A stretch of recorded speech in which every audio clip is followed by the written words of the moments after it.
OOUXers. Today I have such a juicy conversation for you that is perfect for any New Year introspection. Karen, Hewell, and I go deep into OOUXing mental health, life, your own personality, your feelings. We get super esoteric, but we also have moments of being really freaking practical. We talk about OOUXing your portfolio to better express yourself, and also how OOUX is not for everyone, and that's okay. I absolutely love this conversation, and I am so pleased to share it with you. But before we jump into it, I want to capitalize on the new year, new you vibes that are in the air right now and invite you to reinvent how you think about your work and your role in your professional life with the OOUX Masterclass, this 22-hour online course. Enrolling in this course and joining this community of nerds has been so transformative for hundreds of UX professionals and product people. If you don't want one more year of avoidable rework, if you're tired of feeling ill-equipped to tackle the insane amounts of complexity thrown your way, and if you're just done with designing on shaky assumptions and guesswork, then now is the time to make a radical change. Eugenia S. says, OOUX is a philosophy that has changed my mind about what a design process should be. Daniela V. says, everything about this course has changed my approach to designing. Julia L. OOUX has completely changed how I approach my work. Tara G. says, the lens I view digital systems through has changed, and it is more connective and cohesive. Ryan G. says, OOUX and the ORCA process are game changers and are an amazing way to create a common language and shared understanding of the system and its parts. So if you are ready for a big change for the better, go to OOUX.com/masterclass to enroll today and get 2024 off to an incredible start. Okay, let's go talk to Karen. Welcome to the Object-Oriented UX Podcast, a podcast about tackling complexity head-on, gracefully organizing massive amounts of information, and designing scalable, future-proof, and of course, naturally intuitive object-oriented user experiences. An OOUXer is a powerful blend of information architect, business analyst, facilitator, and UX strategist. If this sounds like you or what you aspire to, you are so in the right place. I'm Sophia Prater, UX designer, chief evangelist of Object-Oriented UX, and your host. Let's jump into it. What's up, OOUXers? Today we have Karen Hewell, who is a content designer, information architect, and a certified OOUX consultant based in Phoenix, Arizona. She's currently wrapping up the first cohort of the advanced OOUX program that is running during cohort 9, and she's mentoring her pod of 6 wonderful strategists to be. So Karen was certified in cohort 7, came back and mentored in cohort 8, and now is back again, wrapping up cohort 9 with this new program. And we've just been hanging out. We've been hanging out pretty much all of 2023. And it's been awesome getting to know you. Yeah. So when Karen's not wrangling complexity with client websites, she's watching sci-fi and hanging out with her miniature Shih Tzu, Mr. Pickles, who is here, present and accounted for, joining us on the podcast. And I have had the pleasure of getting to know Mr. Pickles as well on several Zoom calls over the year. So today we are here to talk about content design and OOUX, but also talk about OOUXing your life, like applying OOUX and the ORCA methodology outside of digital products and websites and digital environments and our day-to-day job. How can we actually take OOUX and help use it to help get clarity for all the complexity that is going on upstairs in these little noggins of ours? How can we actually use this to kind of pick it apart and understand more and put it back together in a way that we can really just use it to understand ourselves? And we've been talking about this on and off throughout the year. So I'm just excited to have this conversation and dedicate some time to really getting into it. So Karen, welcome to the podcast. Thank you so much. I'm very excited to be here. So I want to back up because yes, I want to dive into OOUXing your life and how we can apply OOUX outside of our business. But first, can we back it up And can you tell us, what is your OUX origin story? How did you get here? Why are you here now? How did you come to be on this podcast today? Where did it all Yes. start?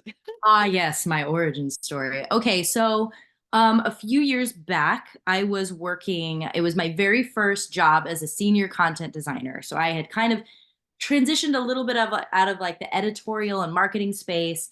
I got my very first job as a content designer with a textbook and educational company, real big, an enormous taxonomy of books and digital products and all these different things. And when I came in, they were just about to kick off this massive migration product or project, as in taking like 8 different digital products and then smashing them into a single interface, which is something that you hear happening a lot these days, lots of those. And long story short, I ended up having to take a 3-month hiatus, an FMLA hiatus, because I completely burnt out.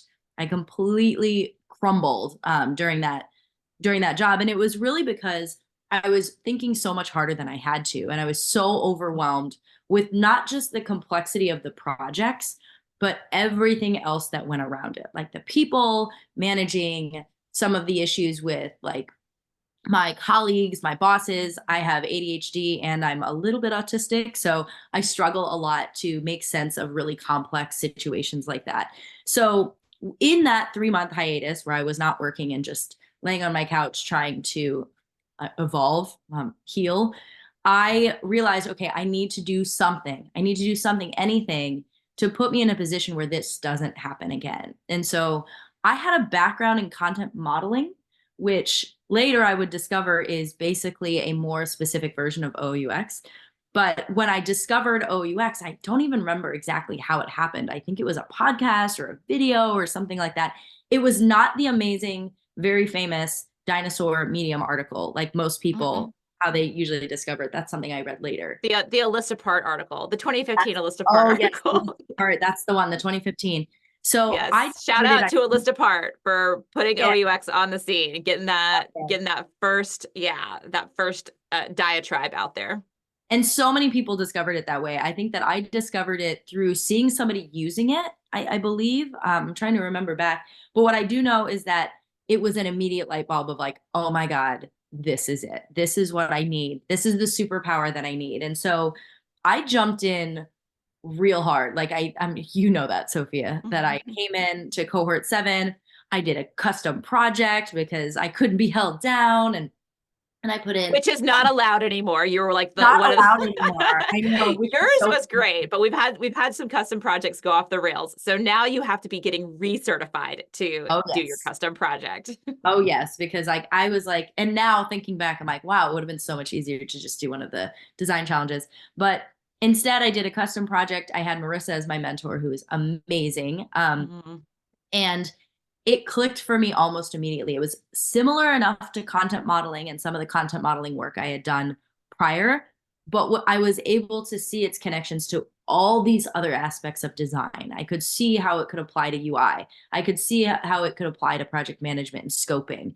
And so when I got started with OUX, it was kind of my way of being able to translate across all those spaces. And so when I finally came back to work, I was calmer because I could see, I say this a lot to my mentees, I could see the matrix. I could see what everything was made of, why it worked the way that it did, which allowed me to like manipulate and use those systems to do things better. But at the same time, I was using that same concept to kind of OUX my own life because I was struggling with my own mental health and my own ability to like make sense of all these things I was feeling and thinking. So it kind of all happened all at once. 2023 was a big year for OUX for me. Oh yeah, well that was 2022, right?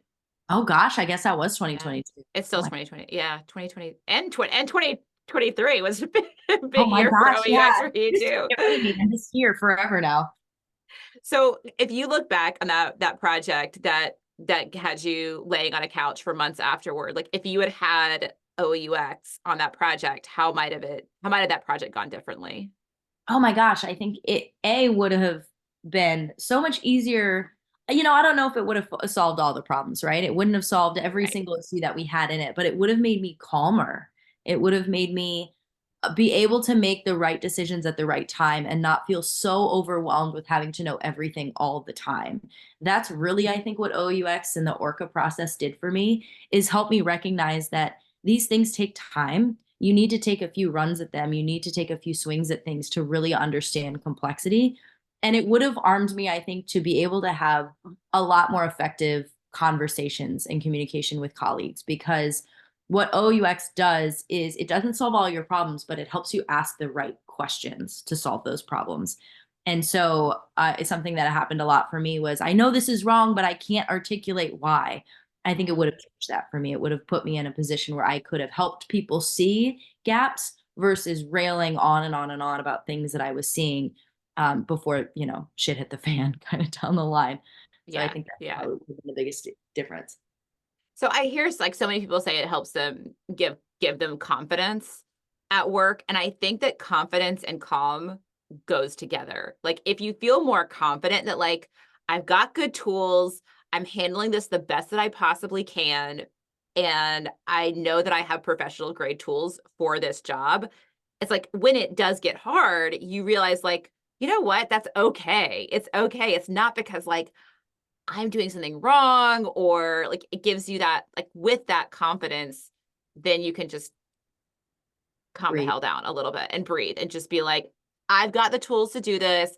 I can methodic, and then like knowing what to do next too. It's like when it's like, what do I do in this situation? You have this bag of tricks that you can pull from and be like, oh, like we like if we just apply relationship requirements to this is one relationship that's really sticky here, and like go through my cat saving fire department, and we just need it here, we just need it there, and like being able to kind of be actually more flexible. Like people look at this process and they're like, oh my gosh, 15 steps, like so much structure, so rigid, and it is literally the opposite of rigidity. It can help you be more flexible and more nimble when you're navigating all the complexity, and that helps you calm down. Yes. And I think when people think about really effective leaders that they've worked under, those people are almost always calm. They're calm in Mhm. the storm. They can see things for what they are ahead of time. And I think a big thing with Orca specifically for me is that it allowed me to not put off, but to wait to make certain decisions until I was ready to make that decision. And I think being a younger, newer designer in those big organizations, it can feel really easy to feel pressured to make a decision right away. It takes an Mhm. enormous amount of confidence to say, I don't know yet. Give me a little time to work with this idea, or to, I need more data to understand the answer to Mhm. that question. And that's really what it gave me the tools for doing, is saying, you know what, I'm not sure, but I have a way to figure it out. I think that was the big thing. And to know that when you say I'm not sure, it's not your fault, right? Like we can think like, oh, saying I don't know is just it's almost like stigmatized. It's almost as bad. It's like if I don't know, it's because I've done something wrong. And I think that this can give you the confidence like I've done my homework here and I still don't know. So it's totally okay for me to say that. Yes. Yes. It's huge. Makes a big, big difference to be able to confidently say, I don't know. And that's not on me. It's that we still just need to figure this out a little bit Yeah. together.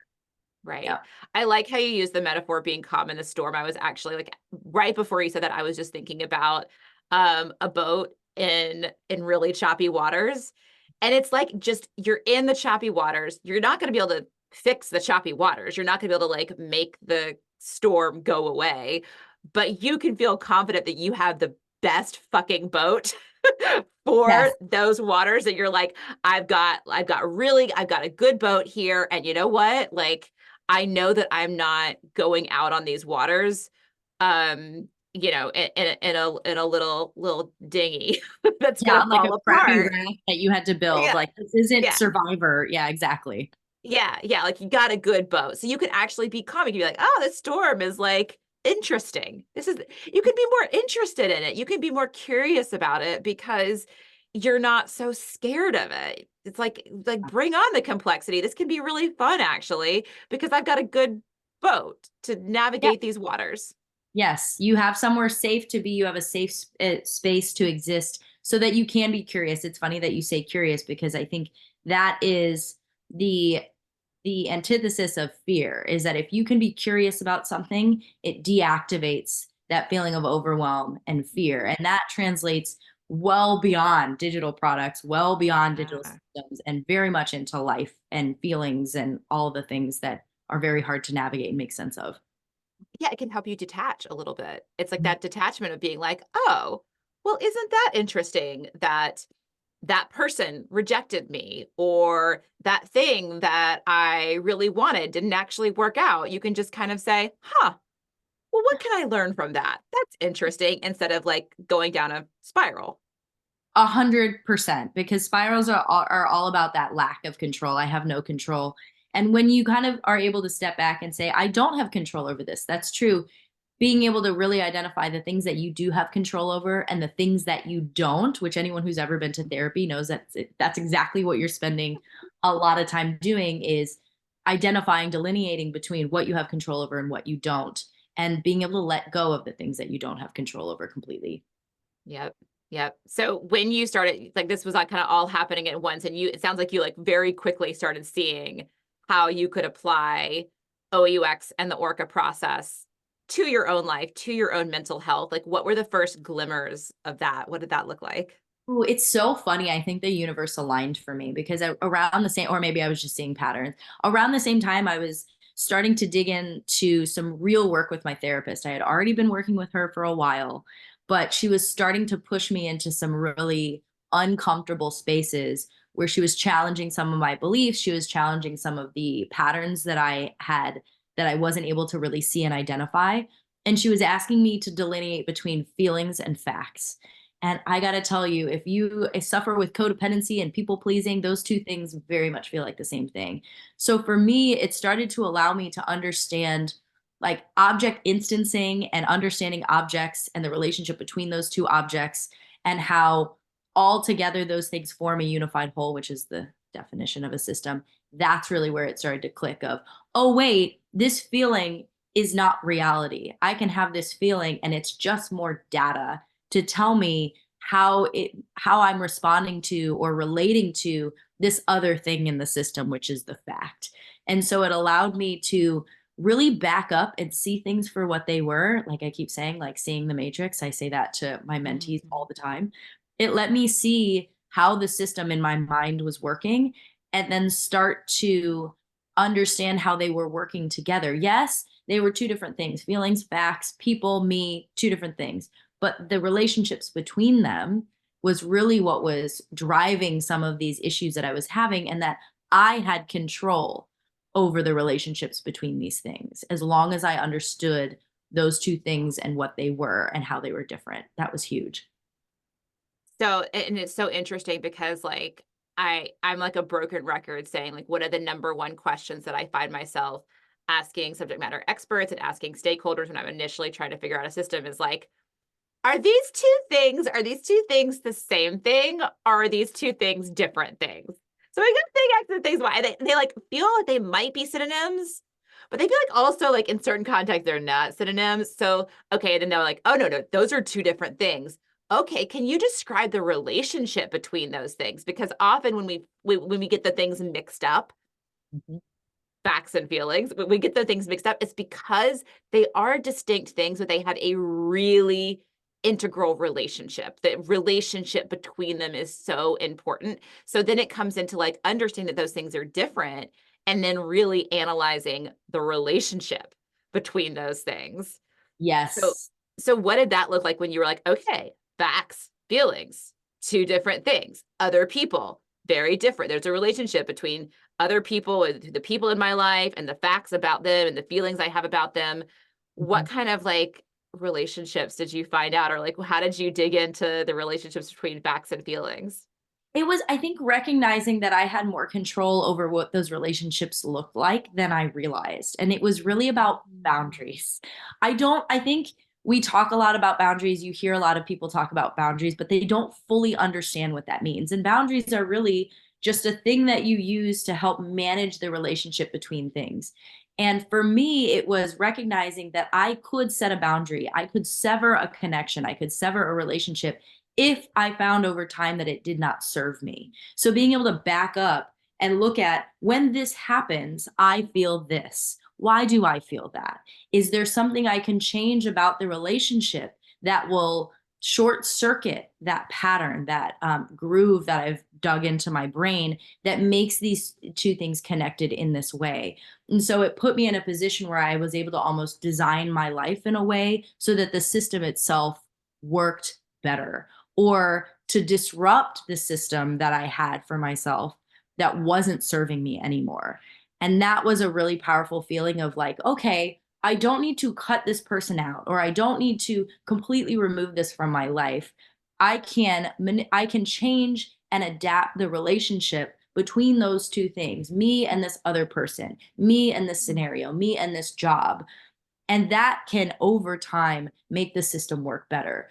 I think if anyone is familiar with attachment theory, I'm an avoidant attacher, which means if I get overwhelmed, I cut and run. So it allowed me to deconstruct that pattern of what if instead of just severing, I could adapt, I could better understand that relationship and then change the way that the system worked over time versus feeling like the only way to fix things was to cut and run. That was probably the biggest aha moment that I had, was the amount of control I actually had over the way that I interacted with the people and the things around me. When you were talking about boundaries and control, one of the big realizations that I had this year, this idea of giving people their power back, and how Ooh. much I was taking way too much responsibility for certain situations. So if I think about, like, there's a situation, there's people in this situation. This situation has many people, right? Let's just say the situation has three other people in it. We're sitting at a dinner table, right? And maybe my role was the organizer. I'm the one that brought these people together, right? So I did the organization. Maybe even some of these people don't know each other, so they don't have a relationship. What I would find myself doing, my relationship to the situation was of 100% responsibility to make sure everyone is having a good time. Mm. And realizing this, that like, wait a second, once we're at the dinner table, like maybe I sent the text messages, maybe I picked out the restaurant, maybe I got people there because I do like to organize things. I love bringing people together. That is where my responsibility ends. Once we're all sitting at the dinner table, at the restaurant, wherever, I have literally 25% responsibility if there are three other people there, that this is going to be a fun evening, right? Like, and I would end up like, if two people didn't hit it off, or there was like a lull in the conversation, my anxiety would go up. I would start feeling like this is my fault, and Yeah. realizing like, holy shit, it's not my fault. Like, Mm. I'm actually taking the power away from these three other people who are functioning adults, right? That have decided to be here and chose to be here. And yet my relationship to the situation, I can change my relationship to the situation. I can Yes, reevaluate it and be like, I am only 25% responsible for this yes, situation right here. exactly. And that's a really hard thing to do if you are seeing yourself like, I am my feelings are me, versus, no, this is just data to help me better understand how I need to work with this system. And so when you're dealing with other people, yeah, like you don't have control over the things that they're going to say and do, because they are their own instance. They are their own person. They are their own entity outside of you. And Mhm. though you can have an impact on them, of course, because there's a relationship between the two of you, ultimately it goes two ways. You can provide feedback in one direction, but ultimately there is that reciprocal nature of the relationship where then they have a responsibility to a certain degree to meet you where you are. And if they can't, that's where it really comes in, is when they can't, or they don't, or they won't. That's where you get to make decisions about where you put your energy and where you put your time. And that was a Mhm. big one for me. I think a lot of people that deal with codependency, it's very hard to differentiate between those two things, because the feeling comes up. We make assumptions about what that feeling is trying to tell us. And when you're like fully in it with like fear and codependency, you can't be curious about it because you can't see it for what it is. When you're able to back up, map it out, and see, oh, look at all this space between these two entities and Mhm. everything that's going on between them. Of course, I'm using my hands to describe this, and our listeners can't see it, but just know I'm doing things with my hands. You're Once, you're you're you're you're you're yeah, showing a system model basically. I'm basically system modeling right now. I'm drawing little boxes, little System arrows. modeling in the air. Exactly. And being able to system model your own life just to understand, oh, wait, these two things are not the same thing. It is incredible how healing that can be, just mapping it out, drawing a box, writing a word in it, drawing another box, Mhm. writing a word in it, and then connecting it with a line and describing what that line means. That's huge It's because it huge. helps process it in a way that I think can be really hard to do when you're really in it with your own mind, and which is why I think all designers should be mapping out their own life. Like, use those skill sets to be able to see what's going on in your own mind so you can get curious about it.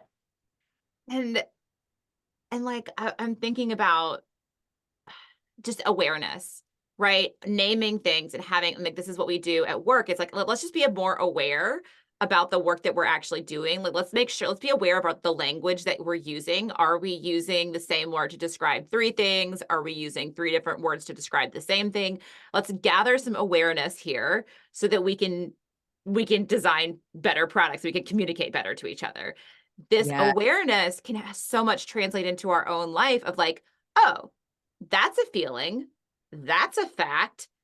That over there is a thought. Like, so for me, like the difference between thoughts and feelings and like, is this like, is this an intuitive feeling that I'm getting in my body versus like, is this a thought that is coming from a long time of conditioning Ooh, and from yeah. my ego and like, where is this thought or is this thought coming like, what is the relationship to that thought and other parts of you? Right? Like even thinking about yourself and your own alter egos or your own conditioning, your inner critic versus your intuition. And Oh, knowing that like this thought right here is coming from my intuition and it is very much tied to a feeling in my body and what and where is that and even like mapping the feeling in your body to where it is in your body. Is it in my shoulders? Is it in my back? Is it in mhm. my gut? So that you can just have that awareness, name the things so you can be more aware of them and start naming the relationships between these things. Oh, this thought is from my inner critic versus this thought is from more of an inner coach or my intuition. I Yeah. mean, wow. Well, just like the origin of it too. Like, so if anybody has been to a therapist recently, you have probably had them look at you and say, "Where do you feel that in your body?" Which is a refrain that I hear a lot from my therapist. And over time, I learned how important that work is, because once you can identify where is this coming from in my body, you can start to Mhm. connect it to your conditioning and recognizing that something that's happening in your body is because you've been conditioned to respond that way. We are still biological creatures trying to protect ourselves from dangerous situations. So just because a feeling arises does not mean that it's telling you about a fact.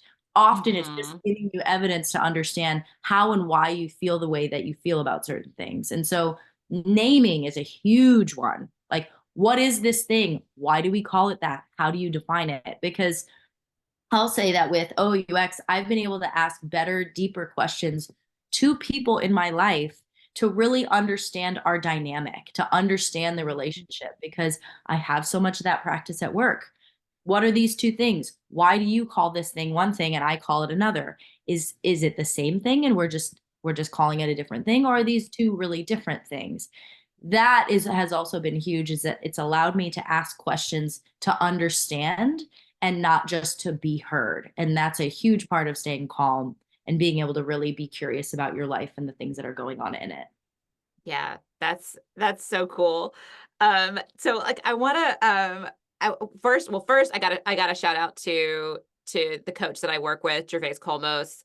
Everybody go check out her podcast. It's all me. It's and worked with her in the beginning of the year and then processed a bunch of stuff and then I'm working with her again now and so much of what I'm saying I'm like channeling Gervais right now, but and she says that all the time like where do you feel this in your body?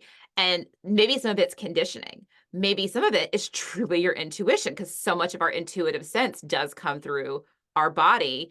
And also, like, how can you, instead of thinking like, I want this experience versus that experience, I want to chase this kind of feeling versus that kind of feeling. So when I'm with this type of person, I feel I feel light. I feel relaxed. I feel my shoulders drop a little bit. I feel like I can lean back. I feel like I can actually take up more space in the room. I can put my arm, like even recognizing your body language when you're with certain people versus when I'm with this other type of person, I feel smaller. I feel condensed. I feel constricted. I actually even might take up less space physically when I'm with this person, and just paying attention to that and being like, where is, like, this is a thing that's happening. Let me name, again, like we're coming back, like there's a theme here, like Yeah. naming that thing for awareness is, I mean, I won't call myself at all enlightened, but just like being a bit more, I don't know. It really does, I think, help you be more happy, actually, of like being able to say, like, I can have this awareness, I can separate myself from some of these things, and I can accept and trust a little bit more. It's like coming back to like that trust and confidence, like confidence 100%. in like this is who I am, and I can actually trust that I can tell the difference now, or I am starting to learn to tell the difference between my inner critic and the thoughts that are happening there and my feelings that are coming more from conditioning versus a feeling that is coming from intuition, and just realizing that there are different parts of ourselves and that Yeah. they have relationships between them. And if you Yeah. can map that out, like magic. Exactly. And the attribute of where am I feeling this in my body also helps you Mhm. differentiate things that can often, if you're really in the flood, if you're flooded, which is another very therapy word, but if you're really flooded, it can sometimes feel hard to differentiate between two very similar things, two different feelings, two different facts, or two different feelings really that have a similar place that they show up in your body, but they're different because the source is different. There's other elements of it that you need to pay attention to that make it different. Like anyone who's seen the Barbie movie, there's one little tiny scene where she says, I feel achy, but good. And I think that that's being able to really differentiate and understand and be curious about your feelings and why they show up the way that they do can help you reach deeper depths of those feelings because you're not afraid of them anymore, because you can understand and analyze them in a way that doesn't have you trying to run from anytime your chest feels tight. Sometimes that can be from a good place, sometimes it can be from a bad place. And the only way that you're going to figure that out is by sitting with it, looking at it, analyzing it, looking at all those attributes, figuring out what those values of those attributes are, and then using that to understand if it really is the same thing or if it's a different thing. This makes me think of, have you read Brene Brown's Atlas of the Heart? Of course I have. Of I've read course you have. ever written. Yes. So I love that book, of course. So this book is it's a glossary, basically. It's an object guide for all the instances of feelings, and it goes through all these different feelings and emotions and starts to separate them out and talk about the relationship between them. And I like one that just like, oh, forever changed my mind, or forever changed the way that I see the world, is when she talked about how resentment is related to jealousy.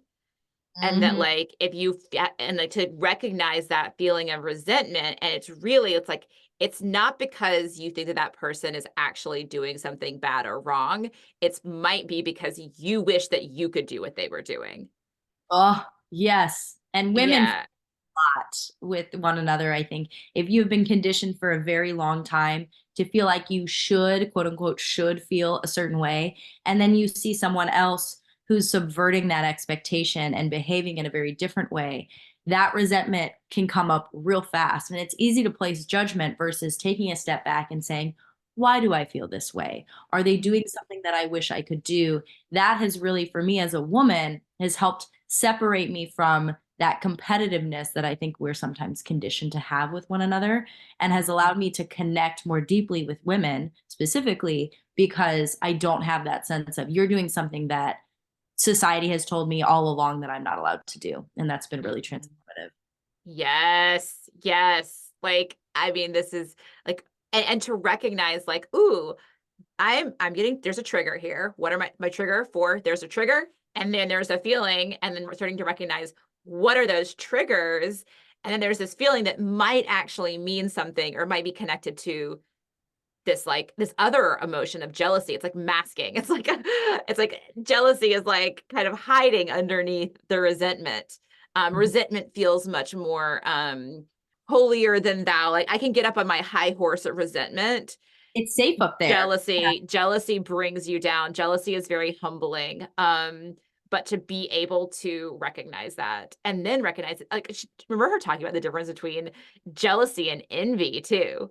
Like, Ooh, yeah. and I hope I'm not mixing these up, but jealousy is like, I want that and I don't think you should have it. Like, I want it. Like, I want it from you versus envy is like, I think it's really cool that you have that. And I want it too, but I'm glad that you have it as well. I hope I'm not mixing those up. I think that's right. And I think it's a lot. And it's also something that I think is transformative when you're talking about significant others or like close family members, anyone that you're really, really close with that is having a better time maybe, or you're perceiving that they're having a better time or things are easier for them. When you really look at it, you can take a lot of data from that of like, well, how are they getting there? And when you give yourself a chance to really analyze something and take the sting of jealousy out of it, you can really see, oh, wait, this is data to show me the things that I actually want versus feeling like because they have it, you can't have it either.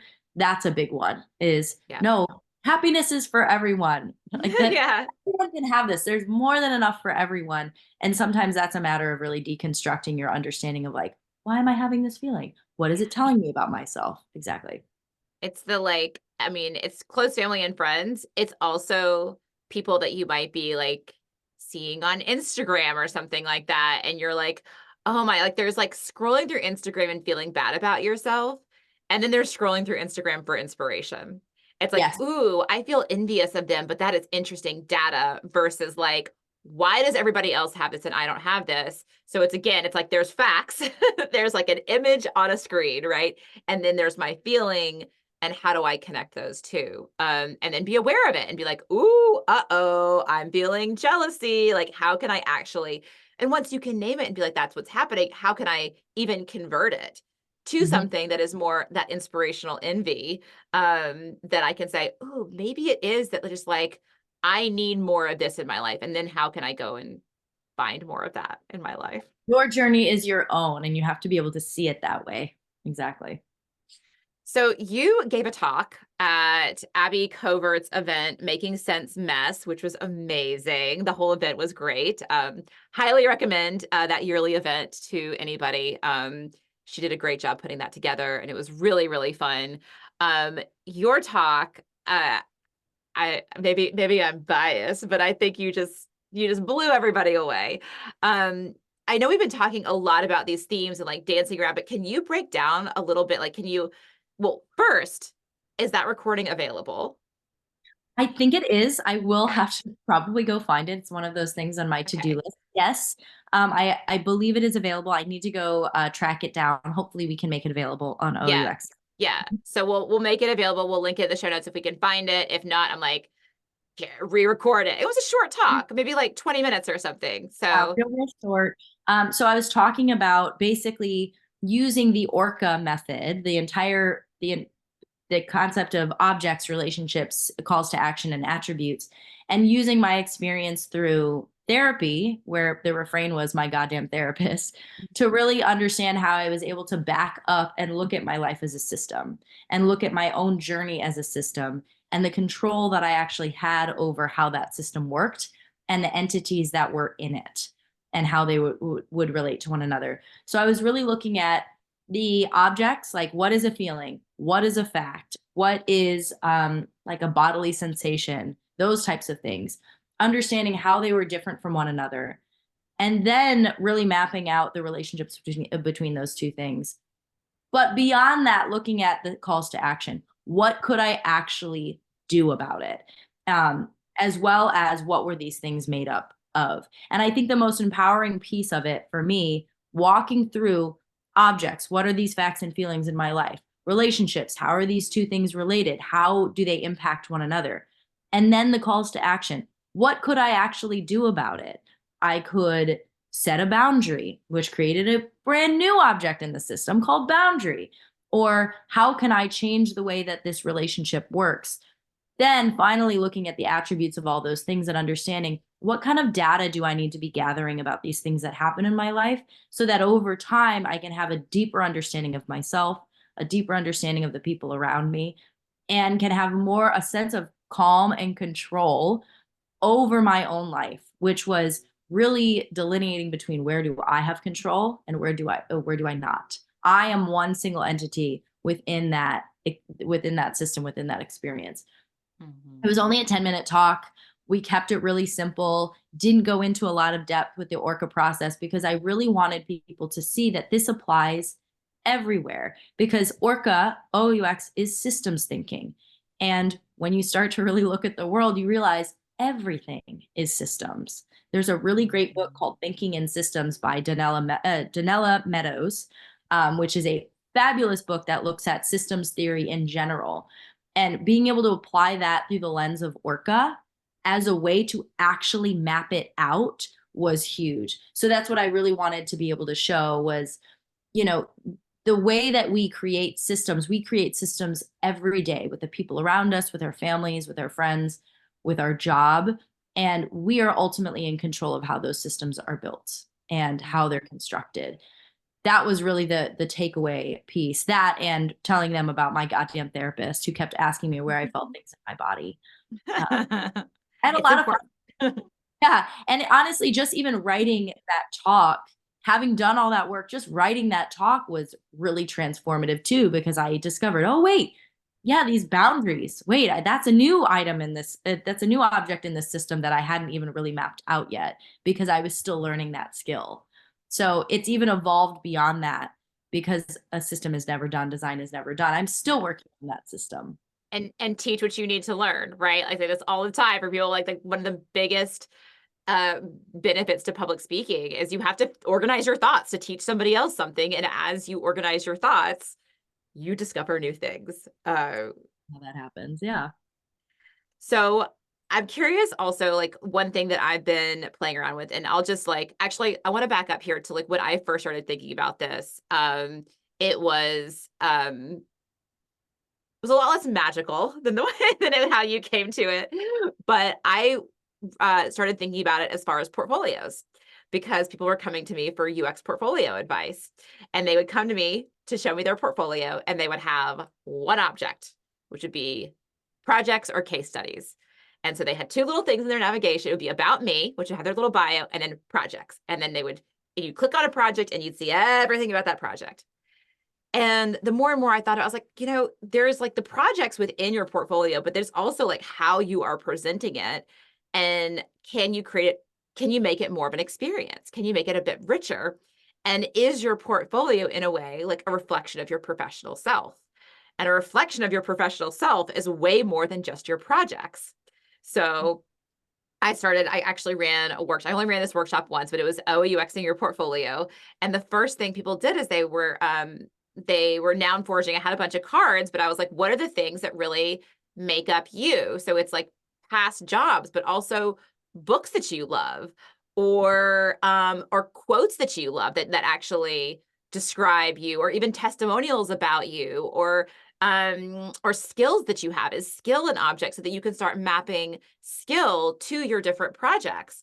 Does a project actually have many articles about it? Like could you have like, even if a UX portfolio just like had like 4 objects instead of the one object, it would be such a richer experience and actually present yourself more.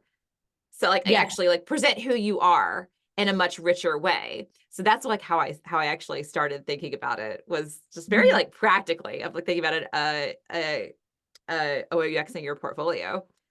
My dog is background. But yes, funnily enough, one of the things that I was doing around the same time was OOUXing my portfolio. Oh. Skills and abilities and projects and companies that I'd worked for. And Yes. yeah, like all those things, the more that you start to really recognize that the projects that you work on give rise to skills and give rise to technical ability, give rise to the different people that you connect with and what that teaches you about yourself and your abilities.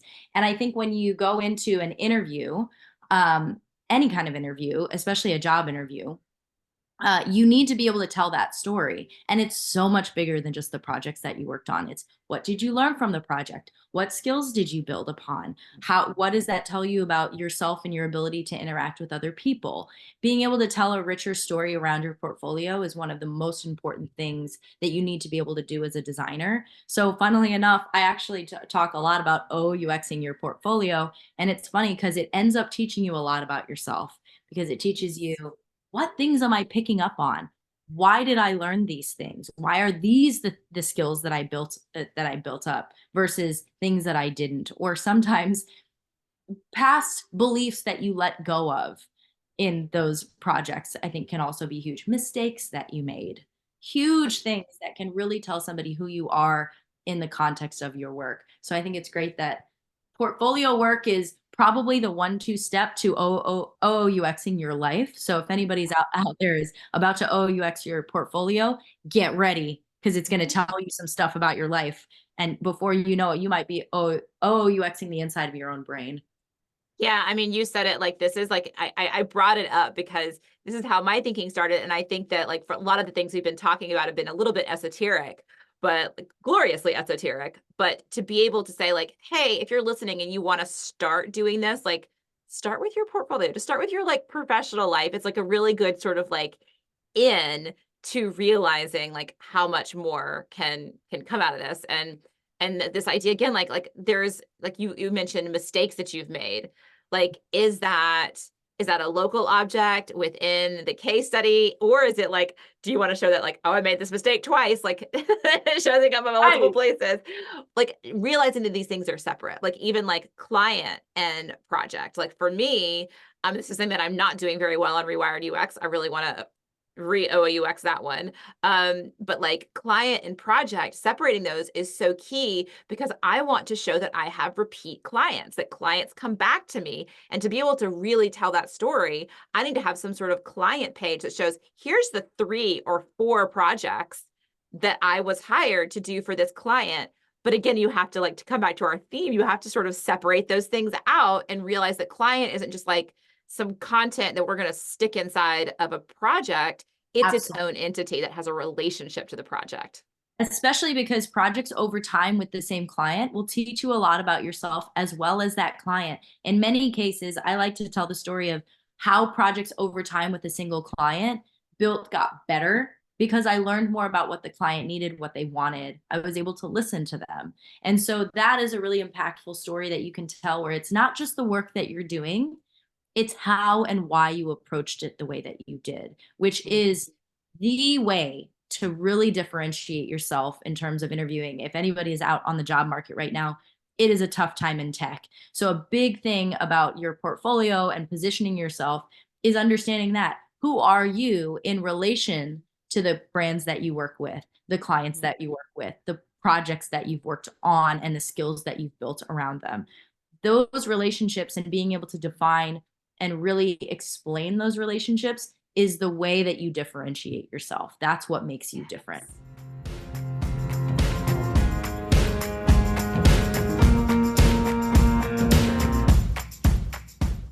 What's up, OOUXers? There is something very important that I have neglected to do in the first 50 episodes of this podcast, and that is to implore you, dear listener, for a review. So here I am, asking ever so nicely for you to drop a rating and review of the OOUX podcast into either Apple Podcasts or Spotify. This can really help us spread the OOUX love.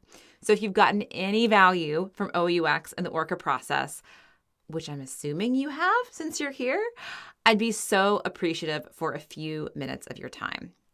Okay, so how to do this? Don't actually go click on the rating metadata because that would be way too intuitive. On Apple Podcasts, go to the podcast detail page, scroll to the bottom, and you'll see some big stars down there that you can add stars. And then underneath that, there is another little link that says create a review. So that would be amazing. And on Spotify, you've got to do this on the mobile.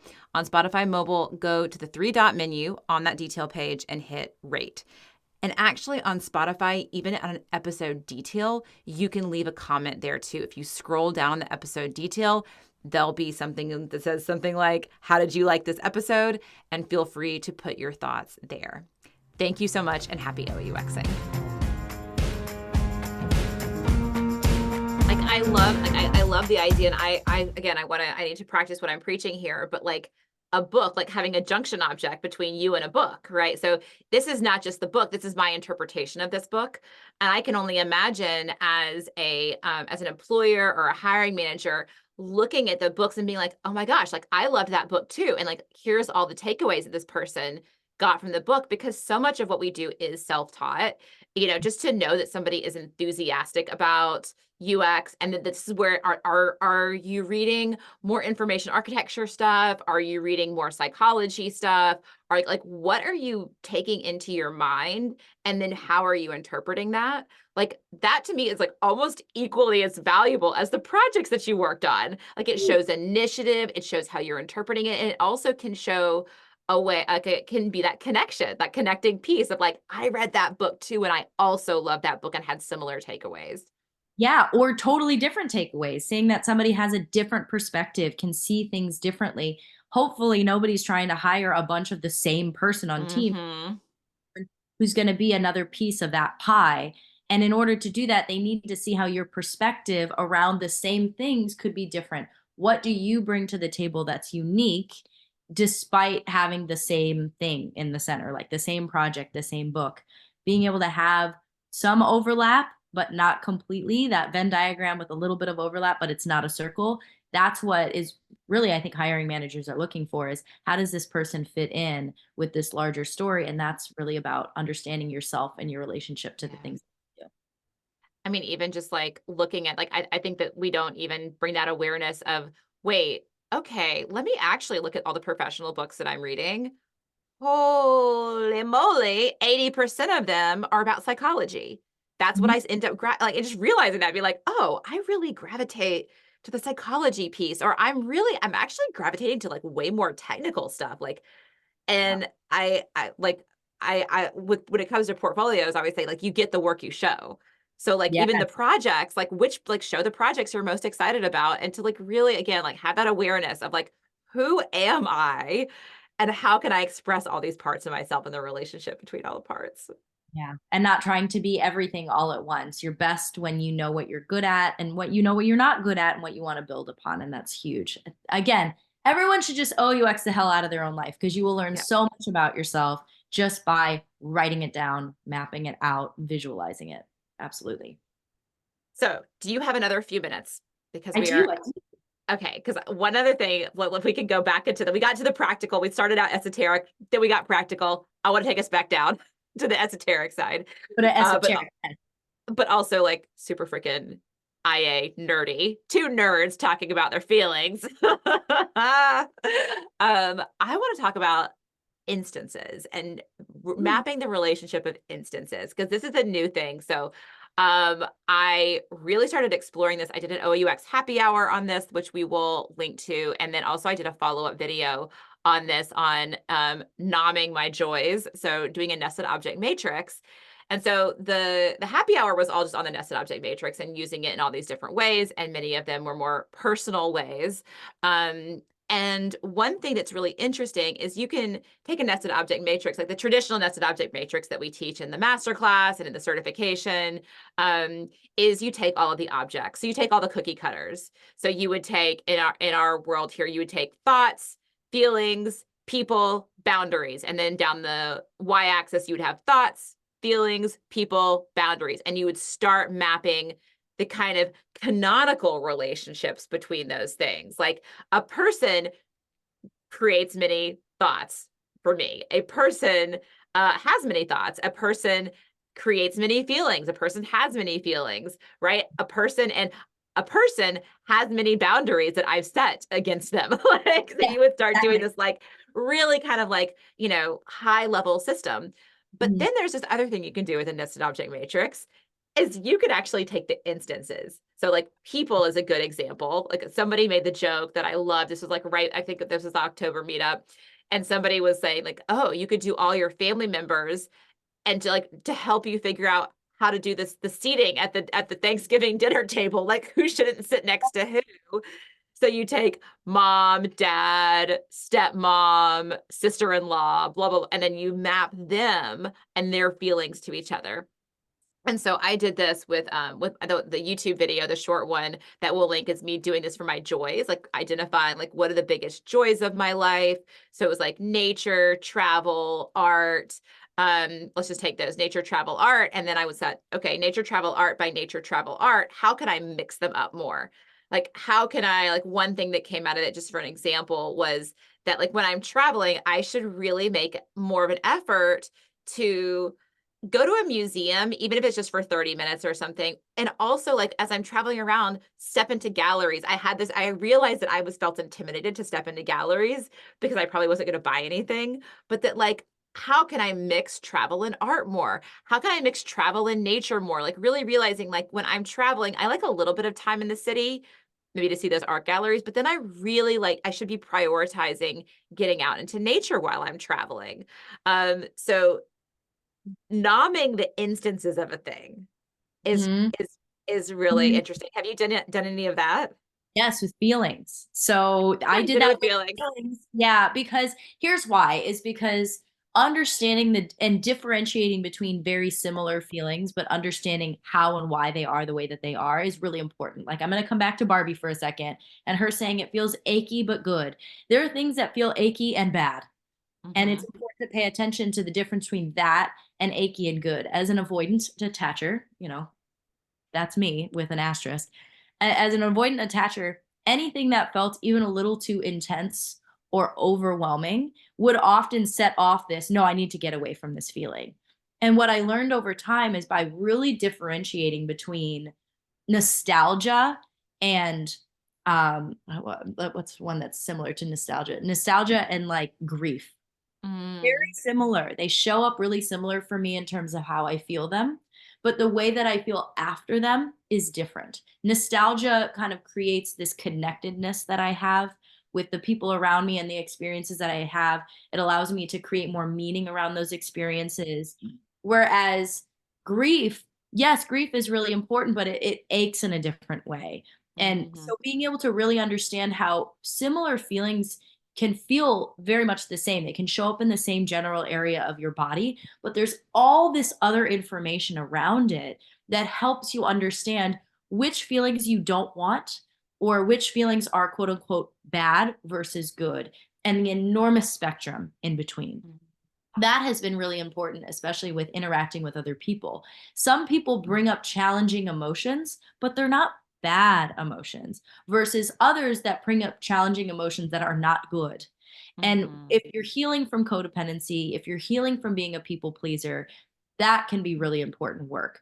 Just because someone is challenging you does not necessarily make it bad. Just because someone is making you is telling you something that you've heard before doesn't make it good. Sometimes you Mhm. have to take the time to really understand that feeling, why it's showing up the way that it is, and the impact that it has on you, to not be so afraid of your own feelings. And that's where growth and depth comes from, is the ability to open up your capacity for feeling deeper and more intense emotions and really understanding, okay, I'm going to let myself feel this thing that feels achy and hard, but I know that it's a positive thing for me in the end because it's going to give me more access to deeper parts of myself, versus no, this person makes me feel consistently bad about myself and it makes me retract in on myself and has Mhm. this impact on my life.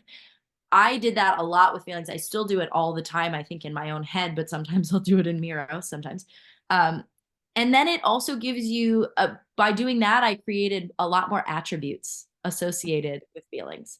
A feeling is wildly complex. It's where you feel in your body, it's what happens afterward, it's what impact it has on your relationships with other people. The more you understand every single attribute, the richer experience you can have with your emotions because you can let more in. And so that has been, I highly recommend anyone to sit down, nom your feelings, nom the Yes. because you will find so much that you didn't realize you need to know, more data that you need to gather about your feelings in order to really differentiate between them. And you have to give yourself the space to do that data gathering. And that can sometimes be hard if you don't have a framework for doing it. OOUXing is a great framework for doing it. Doing a NOM, looking at your object map, saying, do I have enough attributes to meaningfully differentiate between these different instances? Really, really important. Highly recommend. That's, I mean, I like a feeling that I just identifying the feelings, like again, naming them. Like with working with Gervais, realized that like one of my big ones, which comes from a lot of underlying beliefs and conditioning, is feeling behind and feeling unheard. Those were two of them. I literally created an entire business around making sure that I'm heard. And this goes way back to childhood, of all the important people around me, doing the best that they can and love them to death, but not giving my voice a whole lot of space. Lots of people that were over talkers, talking over me. I was surrounded by pretty poor listeners, actually. And then that also, I had to realize that I then had to learn myself how to become a better listener, because I didn't have really good modeling for it. So like sometimes like talking really loud, like there was all the like kind of sort of overcompensating for being like, oh my gosh, like this belief that it's hard to be heard, that it's a challenge to be heard, that I'm not going to be heard unless I try really hard. And mapping that to other things, like how does that relate to feeling behind? How does Ooh. that relate to other areas of my life? How does it manifest? So I actually had a matrix of like, okay, here's all these feelings that come up, and then going to the attributes, mapping out. And this was using a lot of Gervais's framework of like, okay, what are the triggers for that feeling? What are the reactionary cycles? So, and what is my chosen cycle? So like actually defining and writing out, like, this is how I usually react to that. How can I choose to react differently? What would a different reaction look like? And she also has it. This is also like, I just took her framework and I was like, I'm just going to put this all in a matrix Yeah. because I need to write this all. It's like an amazing way of filling in the blank journaling of like, here's all these these feelings that are coming up, these feelings that I don't necessarily want to feel as much anymore, or as deeply anymore. I want to like understand these feelings a little bit more, feeling unheard, right? Because I have a lot of reactionary cycles around that. And then also looking at what parts of me can I burn down? Like what parts of me do I need Yeah. to let go of? And what parts are going to grow from that compost? So there was like this whole level of attributes for every single one that gave me this framework to explore Yeah. and to realize the interactions between them. And it was transformative. Well, yeah, breaking cycles is something you hear a lot about, like in therapy, is like you want to break a cycle. I'm the same. I grew up not feeling heard, and then that turned me into, in many ways, someone who wasn't great at listening. But Mm, I would not have arrived at that place and realizing that that was an area of growth for me had I not done the work around what is this feeling of being unheard and frustrated, and where is that coming from? In order to break a cycle, you have to see the cycle. You have to see it in order to mhm. break it. And so I think that for us information architecture nerds, sometimes writing it down, putting some boxes and arrows around it can help you see it for what it is and can help you make a different decision, because feelings and facts and actions, not the same thing. Just because you feel one feeling does not mean it always has to be attached to this other action. You can make the decision about what happens next. But in order to do that, you need to know what's actually happening. You need to map it out first. So it's funny that we both have that same thing. I bet there's a lot of OUXers out there that probably are gravitating toward OUX for a very similar reason of, Yeah. I don't feel heard. I can see these things happening, but I can't make a good case for it. How can I see it better so I can explain it better? That's what OUX does for sure. Gosh, yeah, it's just so funny to kind of like again like look at your life and get that little bit of distance from it and detach of it and be like, "Oh, that's the reason I am the way that I am. Interesting. Let me get curious. Let me have fun with it. Let me actually like play with these things a little bit." That's another thing about the Orca process. It is very playful. And so this work can be painful and deep, right? But if you can bring a sense of playfulness, if you're just putting them on little sticky notes and moving them around, it can take a little bit of the sting out of some of these things that could be potentially really, really painful to zhuzh up and unearth from your past. You can get that curiosity and that playfulness. Absolutely. Um, Yeah, you Yeah. are a system, and systems are not inherently good or bad. They are just a set of entities that are working together to form a unified whole. If you look at your brain and your reactions that way, it makes it a lot easier to make the kinds of changes that you want to make, not by shaming yourself, but by being curious about how and why you think and behave the way that you do, so that it'll give you that insight to be able to make those changes in the future. Yeah. Okay, so time check on you because this is like such an awesome conversation and I have one more thing I want to talk about. Let's do it. Okay, so another object that I have recognized that I've been obsessed with over the past couple weeks is something I'm calling polarizing traits. Ooh. So to define a polarizing trait, let's go through our little object guide. To define a polarizing trait is something that you've identified that you actually like about yourself. You're like, no, you know what? That's fucking cool. I like it. But it is not for everyone. Not everyone is going to like that, and that's okay. So defining one's polarizing traits, and then there's other people, like your people are going to adore you for it, right? So finding one's polarizing traits and mapping out, this is the structure. So I found a few of them, like one of them, I like going deep, right? I like philosophizing. I like talking about shit like this. I like talking about feelings, and I'm like, I'm not very good at small talk. I'm like, let's pull the layers back. Like, let's get into it. And that is not for everyone. That is exhausting to some people, or that's just not for everyone in their time of their life, right? Like that actually was not me in my 20s, right? I wasn't there yet. I wasn't at the point where I wanted to have these deeper conversations. Now I'm at the point in my life, I'm like, I don't have time for anything else. Like, let's just get into it. I do not have time for small talk with you. So I ask lots of personal questions. I like to put your Karen's like, yes, yeah. Yeah. And one thing that I found is when you share polarizing traits with people, that usually is what brings you together. So like, it's really hard for me to connect with somebody that really just wants to talk about, like the surface level, right? Or if I try to get in deep, we kind of like go up to the surface. So that was one of my I realized like, hey, I really like this about myself. I don't want to change this. I also love solving problems. This can be polarizing for people, especially when they bring me their problems. I'm like, ooh, let's play with it. Like I want a solution, and I'm going to solution in a way that is like not telling you that you can't do it, or that I don't, that I'm judging you that you're doing it wrong. I just like to play. So anyway, I came up with this list of like seven things, and I'm like, I can see how other people would not like that. And so coming up with your polarizing traits and then defining them, how do they actually manifest? So now we're getting into attributes. So Mhm. how does that polarizing trait manifest?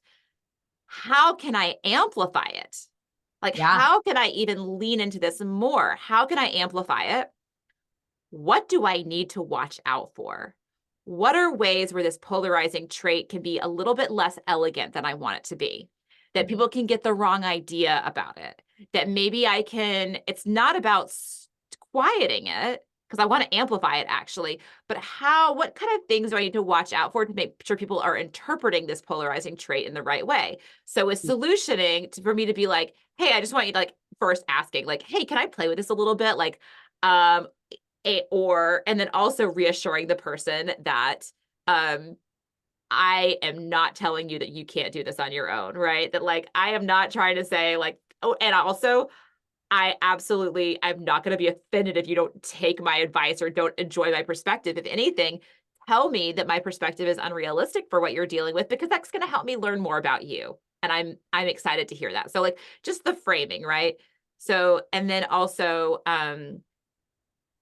what kind of traits do you look for in other people that will, yeah. Yes. And so defining all these polarizing traits, defining the attributes of a polarizing trait, this was like what's some of the most mind-blowing journaling that I've ever done. And if anybody can tell me a better self-love exercise, like let me know what it is. Like really, it helped me fall in love with myself so much more and realize how I can be more of an authentic version of myself, while also being a more mature, sort of refined, like what is the like amplification strategy for this polarizing trait? But on the other side, what is the refinement strategy for this Yes. polarizing trait? And I'll start talking because I really want to hear you think about this. But then also two other things. doing a nested object matrix of them.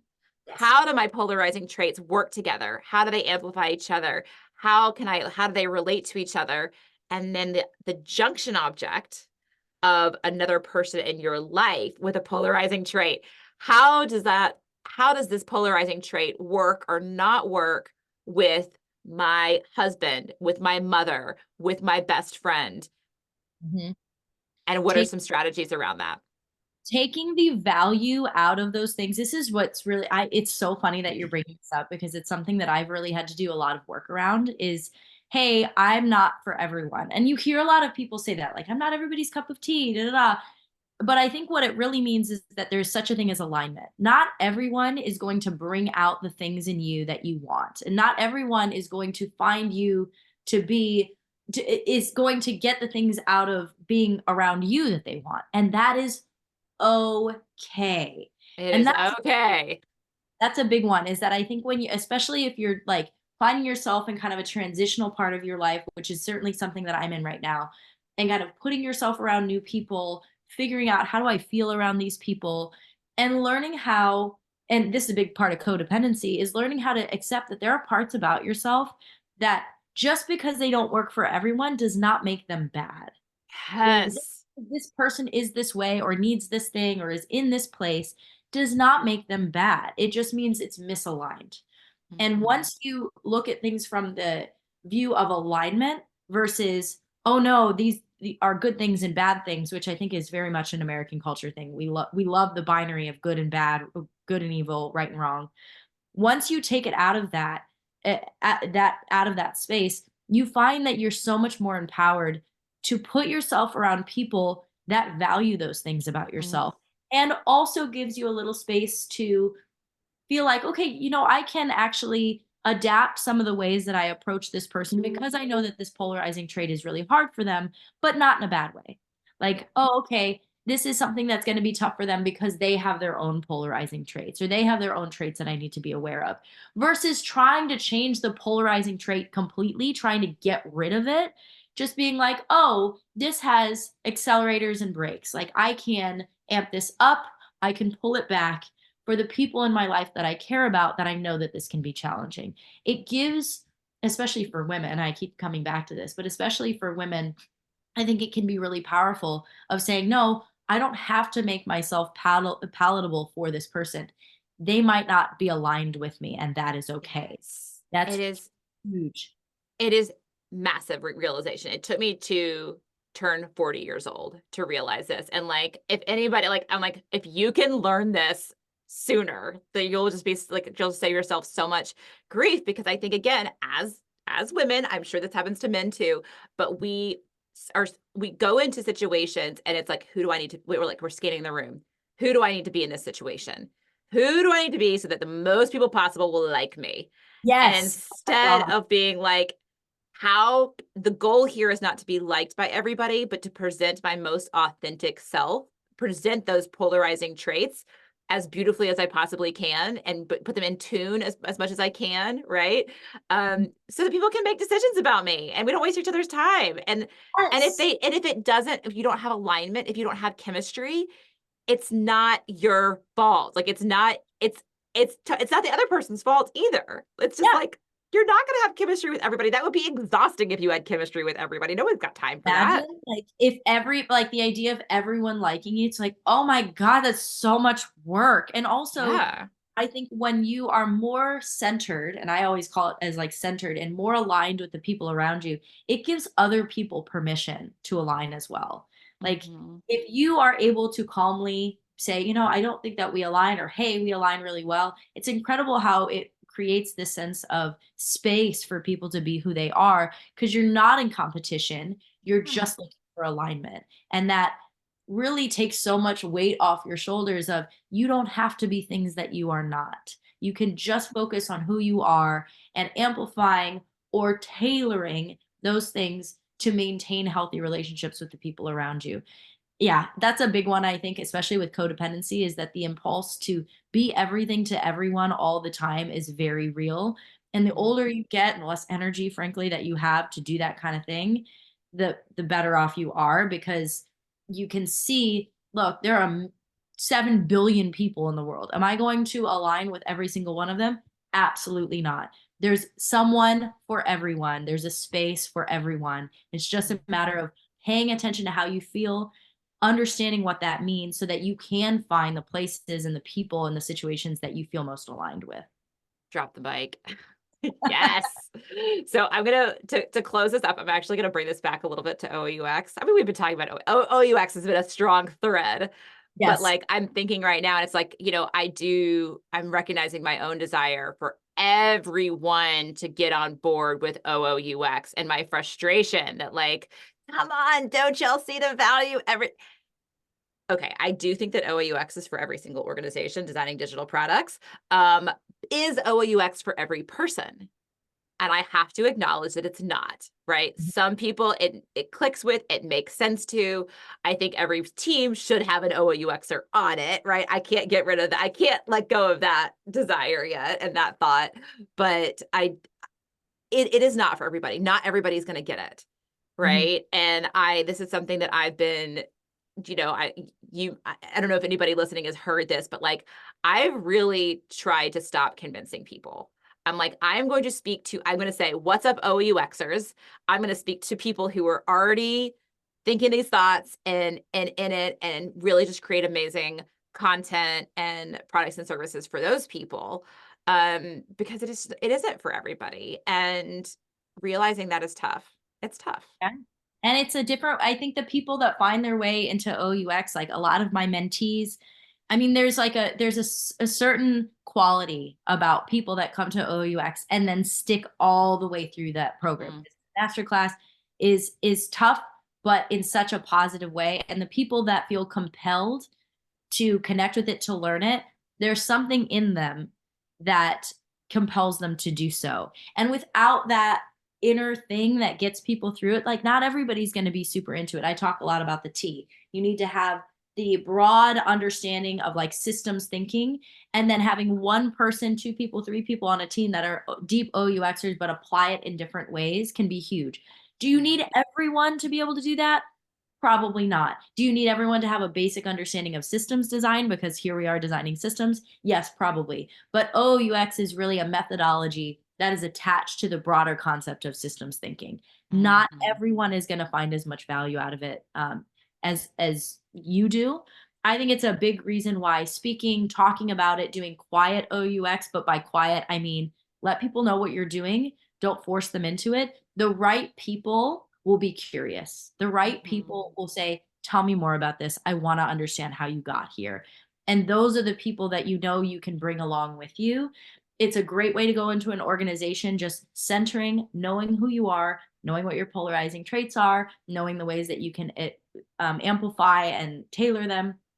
Then you will find your people in the organization that you can help be the vehicle for getting OUX adopted on a broader scale without expecting every single person at your organization to become certified OUXers. That's Yeah. probably not realistic, but finding the right people across different teams that can work together to bring the best parts of it into the organization, that's possible. So centering, understanding who you are, and what you bring to the table is a huge part of, I think, getting it adopted at an organization with your team.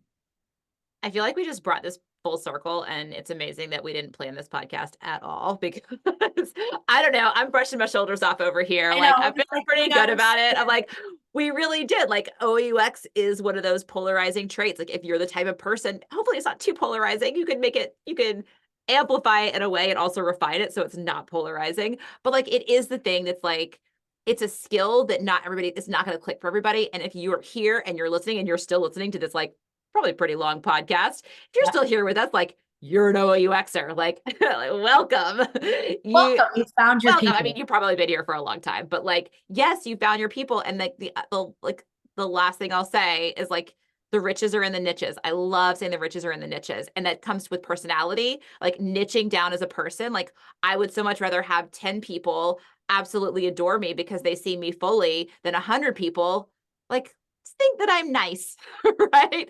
Like 100%. riches are in the niches when it comes to your polarizing traits and who you are and authenticity, also within your professional world too. So if OUX is the type of thing that resonates, like come on in, come deeper in, because there's a whole community of people that have like that je ne sais quoi, that spark, right? That brings us all together. Exactly. You found your people if you're still listening to this podcast. For Yes. sure. Yes. We're your people. We're your people. Forum.OOUX.com. Yes. There will be conversations there and pictures of animals. Maybe Mr. Pickles will show up on the OUX forum. What a cutie. All right, Karen, it's been an absolute joy. I feel like we could go forever, but thank you for being on the podcast. Thank you so much for having me. This was so much, very deep and very fun. I hope that the people that are listening found this esoteric, very long, windy conversation as enjoyable as I did. I had a really Start off, OOUX your portfolio, figure out your polarizing traits, separate your thoughts and your feelings and the facts and people, map it all out. Yes. Find alignment. Find alignment. Cheers. Happy OOUXing. Thanks. Bye, y'all. Bye. Thank you so much for listening. I truly hope you enjoyed this episode. Please visit objectorientux.com/podcast for show notes. Our soundtrack is Fighter by Ruby Bell, courtesy of Sugaroo Records. Happy OOUXing!